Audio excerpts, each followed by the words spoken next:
My cat and my house too. Oh my god, the house was another thing. I'd never seen my house. I was like, guys, I need to know what the cat is going to be. This casting is critical. This is like priority numero uno, is what does Calamity Jane look like? Of course, when we saw that cat, the ginger cat, we were like, it's not even close. That's the cat. And that cat was such a diva. That cat was like the Meryl Streep of cats.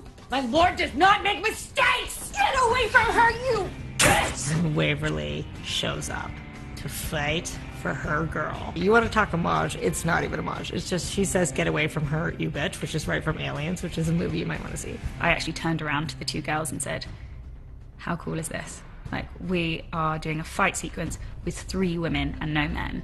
I'm really excited to see how that whole scene turned out, but I felt so bad for Danny. And Megan too, but especially Danny, have had to wear those Victorian and the real vintage Victorian dresses. What? 1 second. 1 second. Stuck in my dress. They had to wear them the whole season, and those are not comfortable. There's corsets and things going on under there.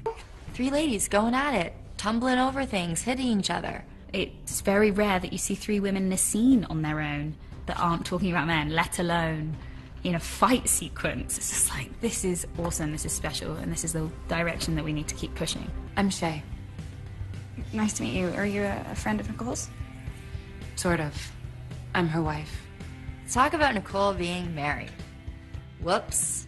I thought this was really necessary for the character just because Nicole seems to be so perfect that it's good to explain that everybody makes mistakes, that they may regret.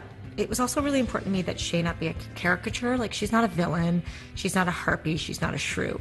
She's a fully rounded woman, like every woman on our show. No, like, finally Nicole gets some. She's not so squeaky clean. Look, I think relationships are complicated in real life, and I think they should be complicated on screen as well. But what worked for me is because we saw that fight at the beginning, we know damn well how Nicole and Waverly feel about each other. There's no doubt about that. I'm sure she would have told Waverly. I just kind of feel like it was never really the right time.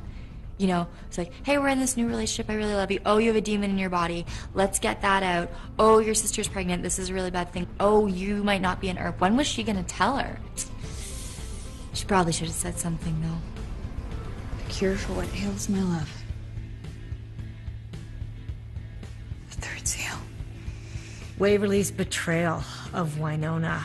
This is really, I feel, the first time we've seen Waverly betray Winona in a way that felt kind of horrible. There's a lot of Sophie's choices in this episode. Finally, Waverly isn't so perfect. Oh dear, you know, Waverly's really, she's messed it up. I can imagine that when you're in love with somebody, you have the best of intentions, but if their life is on the line, you're not thinking straight.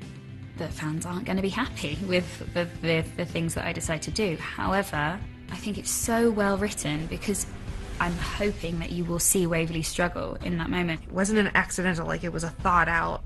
She thought about it and she went out and she found it and she handed it over to the enemy. The stakes have never been higher, and it's sort of because Waverly screwed up.